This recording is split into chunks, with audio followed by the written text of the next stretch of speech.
Levanto mi cabeza hacia el cielo y solamente le digo a mi hija, lo logramos.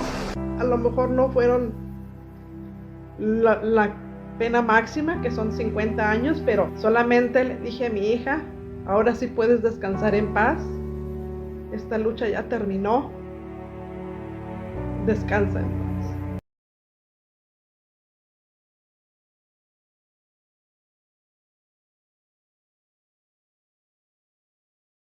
La defensa solicitó un procedimiento abreviado del cual yo nunca estuve enterada.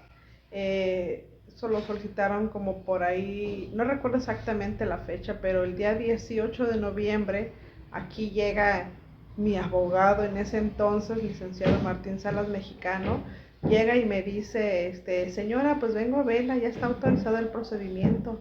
Y yo, ¿cuál procedimiento? Me quedo con, Me quedé sorprendida porque dije, pues ¿de qué procedimiento me está hablando? Que ni enterada estaba. Entonces, no, pues que la abreviada es que la defensa solicitó. Le dije, pero ¿cómo? Usted tenía que haber sabido y a mí nunca se me notificó de ese dicho procedimiento. Y bueno, se portó muy groserito el licenciado. Que por cierto, me mandó a amenazar con el papá de mi hija, comentando sobre que yo no tenía por qué andar divulgando su profesión. Y yo, pues, ¿qué profesión? Solamente se fueron por una línea de investigación cuando se pudieron haber ido por 3 líneas de investigación. ¿Por qué 3 líneas? Porque nadie sabía que mi hija iba al hospital, nadie, ni siquiera yo, más que la amiga y el esposo de la amiga. Eran las únicas personas que sabían que mi hija iba a pasar justamente por ese lugar y a esa hora. ¿Quién le avisó al tipo? ¿Quién le avisó al tipo que mi hija iba a pasar por ahí? ¿Quién le avisó que mi hija, que esa moto que iba pasando, quién le dijo que la que iba en la moto era mi hija? Más que ellos. Se lleva el tipo a mi hija y en cuanto se la lleva, supuestamente el imputado, el asesino, bueno, ahora sí es un asesino, le da un puñetazo en el pómulo a la tipa esta, cae al suelo y qué casualidad y qué coincidencia que justamente cuando arranca la camioneta ya con mi hija, llega el esposo a auxiliar a la esposa. Ella, la fiscalía en lugar de tenerla como cómplice, como sospechosa, siempre la tuvo como víctima. Siempre, todo el tiempo la tuvo como víctima. Cuando sabemos, y no nada más lo digo yo, lo dice toda la sociedad, que la amiga tuvo algo que ver.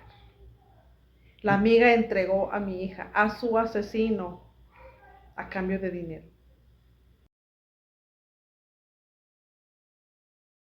El celular del asesino, la fiscalía todo el tiempo lo tuvo ella. Lo tiene bajo custodia, efectivamente, y nunca fue investigado. Nunca fue investigado porque Salas Mexicano, mi abogado en ese entonces, elaboró un escrito donde yo estaba desistiendo que fuera investigado ese celular.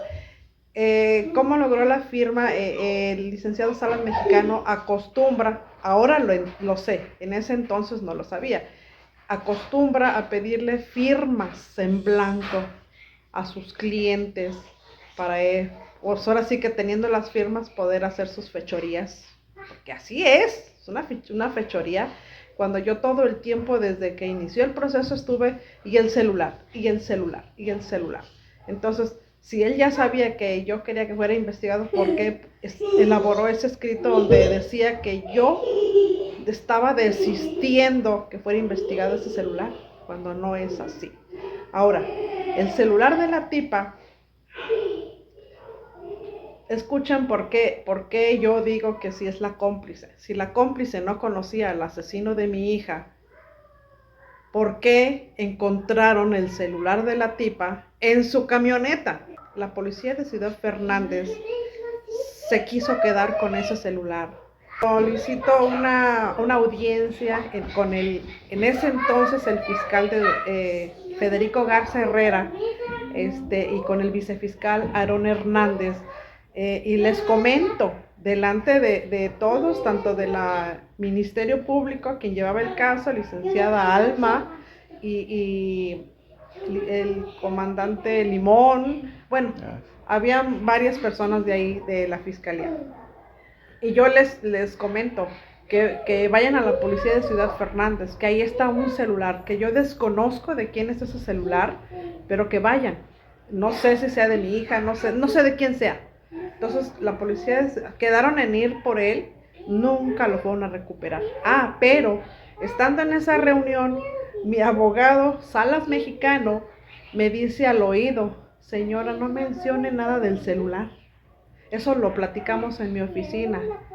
Me lo dice y yo entre mí, no se lo dije, pero me quedé y dije, ni madres, aquí lo menciono, porque se tiene que mencionar. ¿Por qué quiere que le diga en su oficina?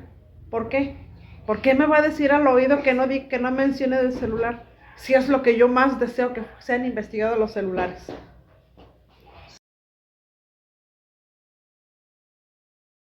Mi hija tenía 2 meses de embarazo. Mas sin embargo, la persona que elaboró el certificado de la necropsia, ahí él pone pues que no había ningún embarazo. El día de lo sucedido, todo mundo ahí en fiscalía, todo el mundo se me acercó y me preguntó, y me hizo la misma pregunta: señora, ¿usted sabe si su hija está embarazada? Señora, ¿usted sabe si su hija está embarazada? Yo en ese entonces no lo sabía, pero mi hija sí se lo había hecho saber a su hermana y amistades, que mi hija estaba embarazada. Dice, pues ya está autorizado, o quiera o no, ya está autorizado. Le dije, pues no estoy de acuerdo. Dice, y le digo, ¿y por qué está autorizado? Dice, señores, que no hay pruebas. Le dije, por supuesto que hay pruebas, licenciado, y muchas pruebas, y usted lo sabe. Afortunadamente, en una ocasión que vino el gobernador al refugio, me dejé ir y ahí me encontré al licenciado José Luis Ruiz Contreras, y me le acerqué, porque había mandado un escrito a la Fiscalía de San Luis Potosí, pues solicitando una audiencia con él para hablar sobre la situación del procedimiento abreviado. Yo voy a San Luis Potosí el día acordado, y pues ya nos recibieron y todo, y pues era sobre, pues sí, que el abreviado. Yo le mencionaba, le comento que por qué, que cómo era posible que autorizaran un procedimiento abreviado cuando yo ni siquiera tenía conocimiento que lo habían solicitado. Entonces, él me comenta que ahí había estado, creo que el abogado, la defensa, el abogado del asesino, porque ahora es el asesino, ya no es imputado, ahora es asesino. Me comenta que ahí habían estado y que habían estado hablando, y que ahí se había mencionado que porque no había pruebas, que por eso él pues había autorizado, ¿verdad? Y yo todo el tiempo siempre dije, hay pruebas suficientes. No soy abogada, pero yo sí las veo. Para empezar, están los celulares, están los testigos, los amigos de mi hija, que se dieron cuenta que mi hija era víctima de acoso. Le dije, hay demasiados testigos, hay muchas pruebas. No entiendo por qué dicen que no hay. Sabía desde un inicio que era culpable. Mas, sin embargo, desgraciadamente a la autoridad se le tenía que demostrar. El mismo asesino llevó a la autoridad a donde había dejado el cuerpo. Esa es otra prueba. O sea, él mismo fue y les dijo, aquí está.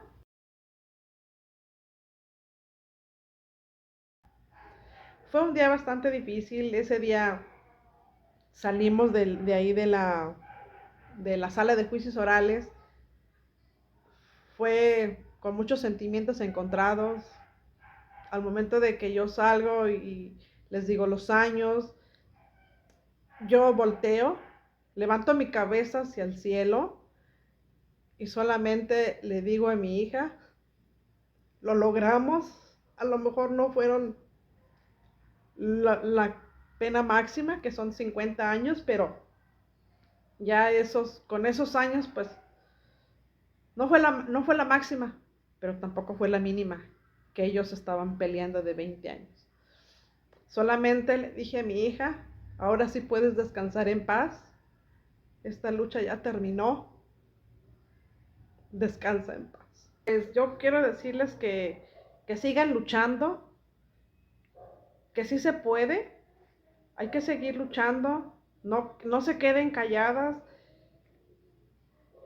Si ustedes tienen alguna duda, consúltenla con otra persona, no se queden con lo que les digan.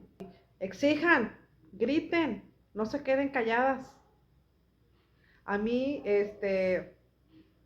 me amenazaron por marchar, por gritar e incluso me criticaron. Recibí muchas críticas, pero no me importó, porque era la vida de mi hija y yo iba a luchar por la vida de mi hija